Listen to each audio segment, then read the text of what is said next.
Assalamualaikum warahmatullahi wabarakatuh. Para pemirsa Dumai Fashion yang dirahmati Allah, alhamdulillah wa syukurillah, Allahumma shalli ala Muhammad wa mawalah amma ba'du. Hadirin yang dirahmati Allah SWT, ini berkenaan dengan bulan Zulhijjah, sudah diambang pintu. Kita coba mengangkat amal-amal apa yang paling utama dikerjakan di bulan yang mulia ini.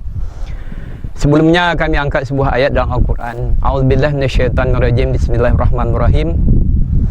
Inna a'tainakal kautsar. Sungguhnya Allah telah beri kita nikmat yang banyak. Karena nikmat yang banyak ini sangat payah kita menghitungnya. Dalam ayat yang lain dikatakan wa in ta'uddu nikmatallahi la tuhsuha. Kalau kamu hitung-hitung nikmat Allah ini, kamu tidak akan bisa menghitungnya. Maka caranya bagaimana? Caranya fasholli li rabbika wanhar. Dan sembahlah Rabb engkau dan sembelihlah korban. Hadirin yang dirahmati Allah SWT, ada 3 amalan di bulan ini yang dapat kita angkatkan sebagai amalan-amalan yang mempunyai perangko yang paling mahal.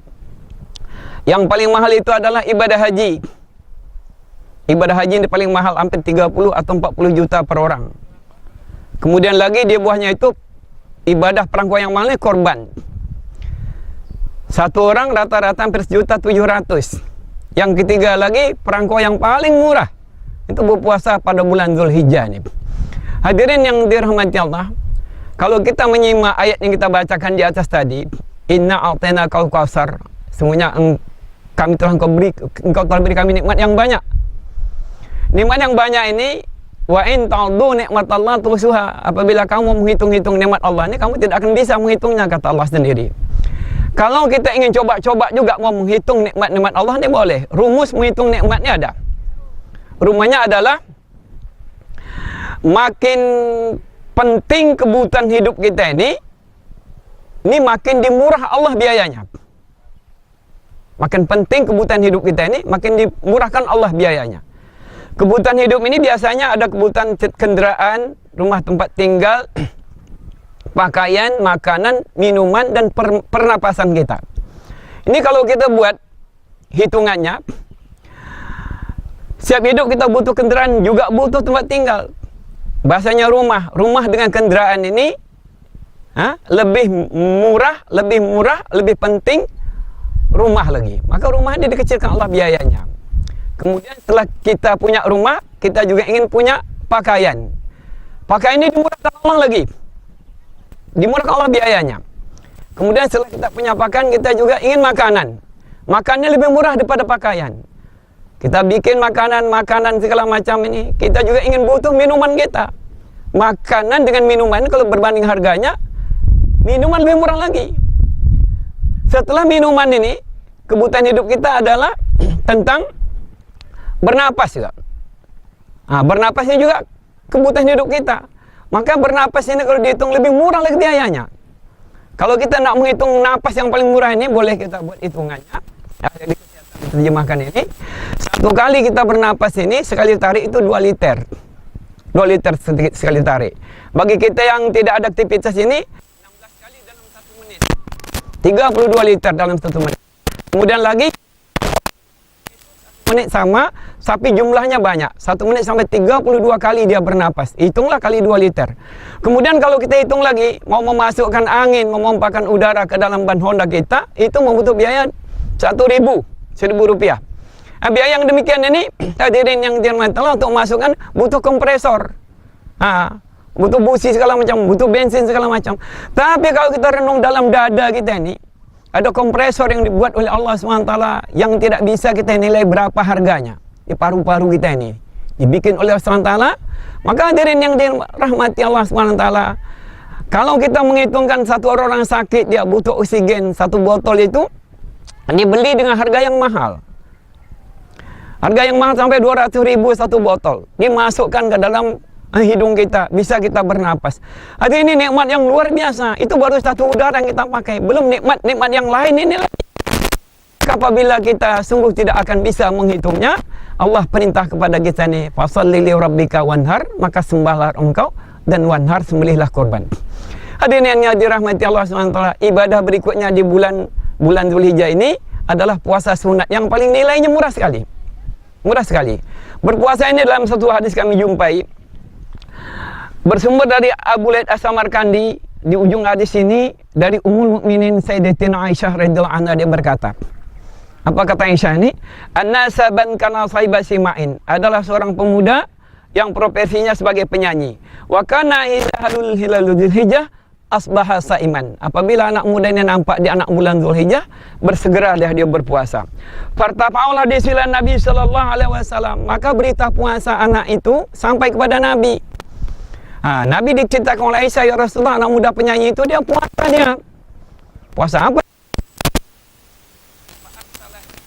Aku kirim anak muda itu kemari, aku nak tanya dia, apa gunanya dia berpuasa itu?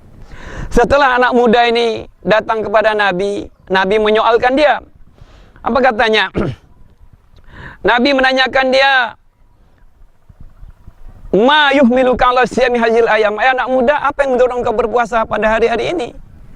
Qala, anak muda ini menjawab, bi abi anta wa ummi ya Rasulullah, demi bapakku, demi ibuku, demi engkau ya Rasulullah. Innaha ayamul masya'ira wa ayamul hajj, asallu yashurukani fi du'aihim. Hari-hari ini adalah hari yang sedang ditegakkan syiar, orang sedang mengerjakan ibadah haji di Mekah sana. Aku ingin, kata anak muda, dengan puasa aku ini, agar aku digabungkan Allah dalam setiap doa-doa mereka itu apabila mereka berdoa kepada Allah. Maka Nabi mengatakan sebagai berikut, apa kata Nabi? Qala fa innalaka bikullim tasumu adlu mi'ati raqabah wa mi'ati badanah wa mi'ati farasin tahmilu ala fisabilillah. Hai anak muda, ketahuilah nilai puasamu itu dari hari 1 sampai 7 Zulhijjah itu sama dengan setiap harinya memerdekakan 100 budak, berkorban 100 ekor unta dan 100 ekor kuda untuk jihad fisabilillah. Maka Nabi terangkan lagi kepada anak muda ini, apa kata Nabi? Fa idza kana yaumut tarwiyah falaka bi'adlu afi raqabatin wa fi bananatin wa fi farashin tahmilu ala fisabilillah. Dan apabila sampai pada hari 8 Zulhijjah, hari ini disebut hari tarwiyah karena mimpi pertama Nabi Ibrahim menyembelih anaknya. Dalam Quran dikatakan, a'udzubillahi minasyaitonir rajim, falamma balagha ma'asaya qala ya bunayya in arafil manami anni asbahuka fanzur madza tara. Hai anakku, kata Nabi Ibrahim, aku melihat dalam tidurku ini aku menyembelih engkau. Aku menyembelih engkau, katanya. Sekarang bagaimana pendapat engkau dengan apa yang kulihat ini? Anaknya menjawab, ya abatif al-matuk maru satajiduni insyaallah nafsabirin. Hai aku, laksanakan apa yang perintahkan Allah itu. Mudah-mudahan ayah jumpai aku termasuk orang yang sabar menanggung penderitaan penyembelihan itu. Kemudian hadirin yang dirahmati Allah, Nabi menurunkan hadisnya. Dikatakan Nabi, fa iza kana yaumu Arafah, apabila sampai pada hari Arafah. Hari Arafah ini adalah hari 9 Zulhijjah. Maka nilai puasa kamu itu sama dengan memerdekakan 2.000 budak, berkorban 2.000 ekor unta dan 2.000 ekor kuda untuk jihad fisabilillah. Kemudian lagi hadirin yang dirahmati Allah, dikatakan lagi dalam hadis yang lain, dalam hadis berikutnya, dan pada hari 10 Zulhijjah itu menahan kita sejenak dari mulai terbit fajar sampai khatib turun daripada mimbar, itu nilai menahan kita itu sama dengan puasa 1 tahun. Hadirin yang dirahmati Allah, sangat rugi betul kita. Rugi kita apa? Berkorban tidak. Padahal berkorban ini sangat besar nilainya pada bulan ini. Sampai dikatakan Nabi dalam hadisnya, apabila seorang hamba ini berkorban, apabila seorang hamba ini berkorban, kemudian dengan titisan awal dari darah korbannya itu, Allah akan menjadi keampunan dari seluruh dosa-dosanya. Maka hadirin yang dirahmati Allah, Aisyah bertanya kepada Nabi sallallahu alaihi wasallam, ya Rasulullah, dosa-dosa siapa yang terampuni melalui korban itu? Nabi menjawab, dosa orang yang berkorban, kemudian dosa orang-orang yang menjadi tanggungannya, dan kemudian dosa orang yang menyaksikan penyembelihan korban itu. Inilah besarnya keutamaan daripada 1 sampai 10 Zulhijjah, amalan dapat kita lestarikan untuk menambah nilai keimanan kita dan ketakwaan kita kepada Allah. Maka untuk itu marilah kita selesaikan dengan membaca sabiratul kafatul majlis. Subhanallah bihamdihi, subhanakallah bihamdika, asyhadu an la ilaha illa anta astaghfiruka wa atubu ilaik. Wabillahi taufiq wal hidayah. Wassalamualaikum warahmatullahi wabarakatuh.